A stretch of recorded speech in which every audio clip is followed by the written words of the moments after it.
वर्तमान परिवेश में हम ऐसे अव्यवस्थित समय में जी रहे हैं जहां विश्वास सबसे दुर्लभ वस्तु बन गया है। आज के दौर में सच्चा प्रेम और अपनापन किसी से पा लेना एक अधूरे सपने को पूरा कर लेने जैसा ही है। इस सत्य घटना की पात्र अर्चना धीमान ने भी आदेश से सच्चा प्रेम और अपनापन पाने के लिए उसकी ओर हाथ बढ़ाया, उस पर विश्वास किया, लेकिन वह ठगी गई। अर्चना न तो अशिक्षित थी, न कच्ची उम्र की नादान बालिका।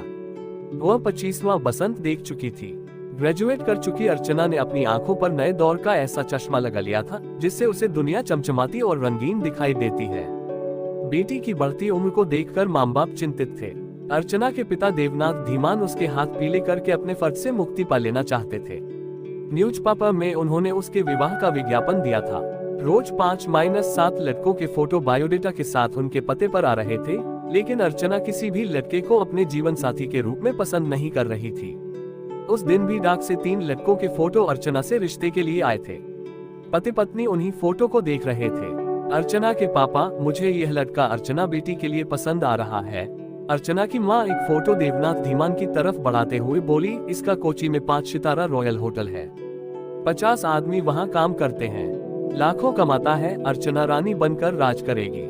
आदेश अर्चना की डेटिंग ऐप प्रोफाइल पर अब रोज अपने कमेंट भेजने लगा था। अर्चना अपनी पोस्ट पर आदेश के द्वारा भेजे कमेंट पढ़ती तो उसकी नजर में आदेश का कद और ऊंचा हो जाता। दोनों की दोस्ती धीरे धीरे मजबूत डोर में बंधने लगी। आदेश अर्चना की नजर में सुलझा हुआ इंसान था। उसके कमेंट में कोई अश्लीलता नहीं होती, न वह उलझुल बातें लिखता था।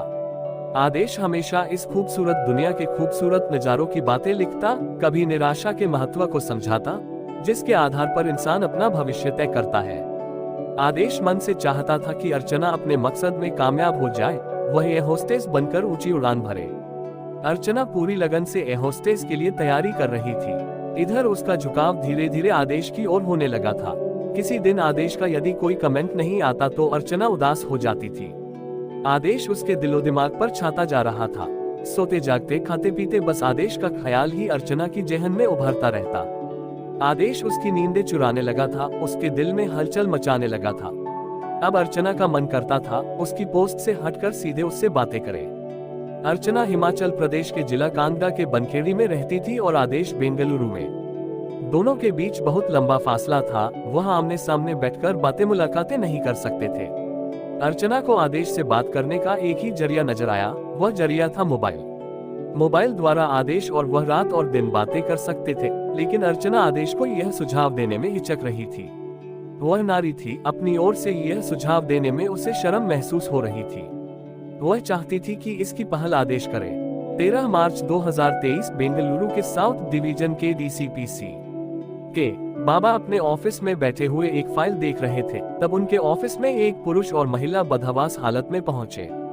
दोनों की बदहवास हालत देखकर सी के बाबा ने फाइल बंद कर दी और हैरानी से पूछा, आप कौन हैं और इतने परेशान क्यों हैं? मेरा नाम देवनाथ धीमान है, यह मेरी पत्नी है।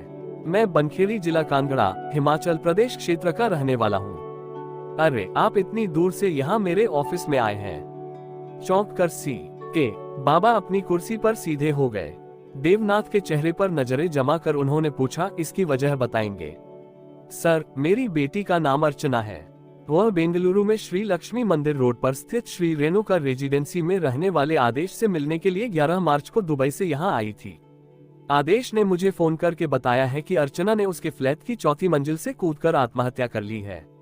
सर, मेरी बेटी अर्चना एयर होस्टेस थी। वह दुबई एयरलाइंस में सर्विस कर रही थी। अर्चना बहादुर लड़की थी, शिक्षित थी। वह आत्महत्या जैसा कदम कदापि नहीं उठा सकती।